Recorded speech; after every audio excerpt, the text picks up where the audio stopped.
Isa sa tinatangkilik ng kapwa nating mga riders ng mga motor dito sa Pilipinas ay yung sulit pagdating sa itsura or physical appearance, specs, features, and also sa kanyang abot-kayang price. Kaya't samahan niyo akong pag-usapan ng motor na ito. Pero bago yan, baka pwede pa-subscribe ng aking YouTube channel and also papalo na rin ang aking Facebook page. Sa description po ang link. Ang tinutukoy ko nga guys ay ang Rusi Cyclone S400. Matagal na ngang matunog ang motor na ito sa Pilipinas. Maraming nag-isip na ilalabas na ito noong taong 2021 pero ngayon pa lang 2023 ito inilabas sa Pilipinas. Ang motor na ito ay nagmula sa brand ng Zhongzhen na nagmula sa bansang China. Ang Rusi Cyclone nga guys ay magandang gamitin sa long ride. Dahil kung mapapansin nyo, ang windshield nito ay may kataasan kahit hindi direktang tatama sa iyo ang hangin.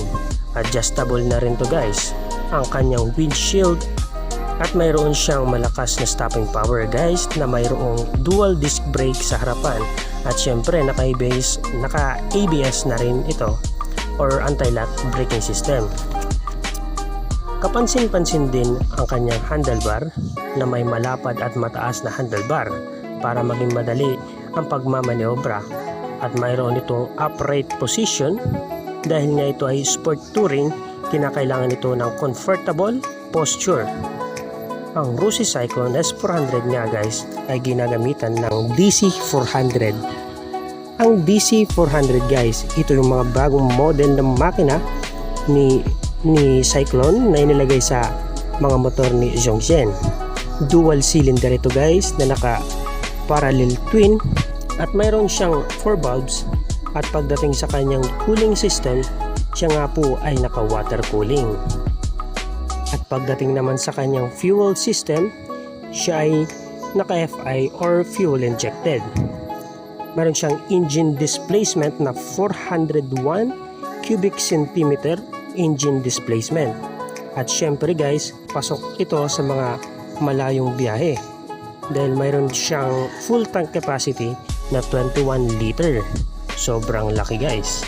Pagdating naman sa kanyang transmission, mayroon siyang 6-speed gearbox at ayon kay Zhongzhen na ang motor daw na ito ay kayang mahit ang kanyang top speed na 155 km per hour.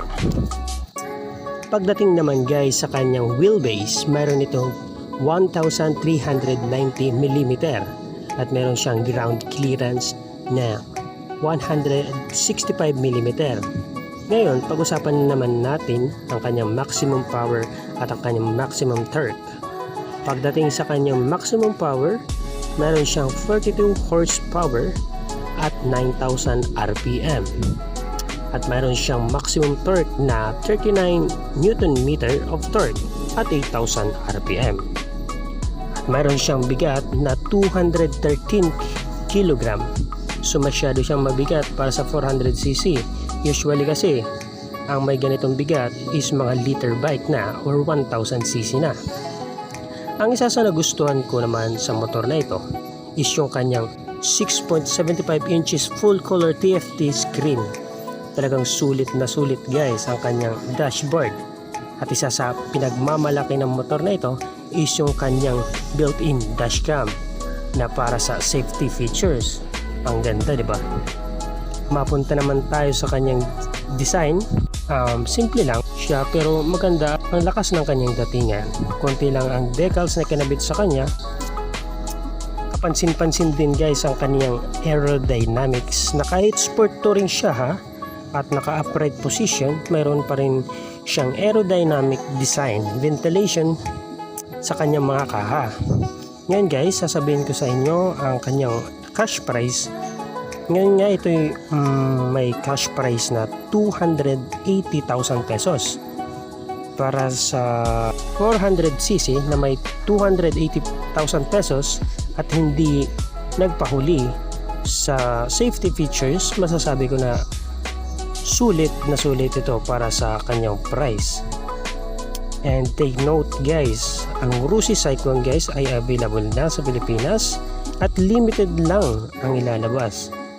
ng ganitong motor dito sa Pilipinas. Kaya mas mabuting mag-inquire na kayo sa mga Rusi motorcycle, and also pwede na kayong magpa-reserve sa kanila.